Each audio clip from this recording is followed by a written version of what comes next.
आगे आने वाली जो 2-4 वीडियो हैं उनमें हम एक बहुत ही इम्पोर्टेंट मुद्दे पर चर्चा करेंगे कि जातियाँ किस आधार पे बनी होंगी। कुछ आप लोग मान सकते हैं कि जो लोग जिस एरिया में रहते हैं कुछ जातियाँ उनके आधार पे बन गईं। जंगल में जो रहने वाले लोग हैं उनको जंगलवासी बोल दिया गया। कुछ व्यापार के आधार पे बन गए, जिस तरह का व्यापार उस तरह की जाति का नाम उनको दे दिया गया। कुछ अपने हित के लिए समाज ने बना ली। जिस समय ये बनी होंगी उस समय इनका क्या लाभ था, क्या हानि थी, मैं इस पर ज़्यादा चर्चा करना नहीं चाहता। लेकिन उसके बाद से आज तक हमको इसने कितना नुकसान पहुंचाया है वो आप देख लीजिए। समय के साथ धीरे धीरे जाति जन्म के साथ जुड़ गई, यानी काम के आधार पे नहीं, कौन क्या काम करता है, जन्म के आधार पे जातियां होने लगीं और इन जातियों ने हमको तोड़ के रख दिया।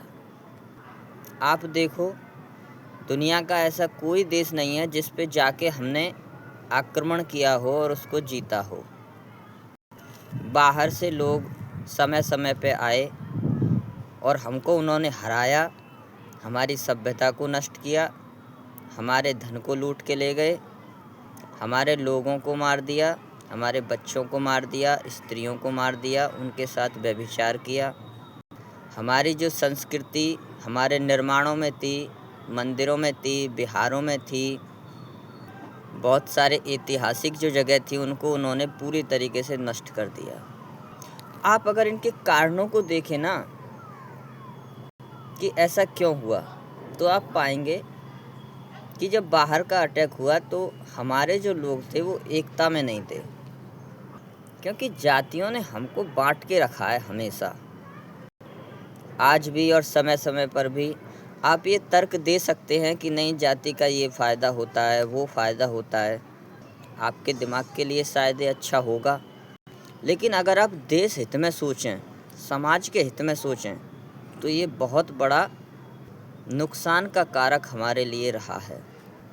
ईश्वर ने तो सबको समान बनाया है। समान का मतलब है कि सबको दिमाग अपना दिया है।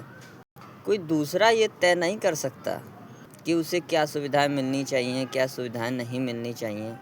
आप आध्यात्मिक रूप से सोचिए कि अगर आप इन चीज़ों पे ध्यान देते हैं तो आप प्रकृति, ईश्वर के नियम का उल्लंघन करते हैं। आप अपना पूरा जीवन जी लीजिए, जब मृत्यु का समय होगा तो आपको समझ में आएगा कि वास्तव में इन चीज़ों से कुछ भी नहीं मिला, केवल नुकसान ही नुकसान हुआ। आपने प्रकृति के नियमों का, ईश्वर के नियमों का उल्लंघन किया है, उसका दंड आपको ज़रूर मिलेगा। जाति है कुछ भी नहीं, केवल दिमाग में है।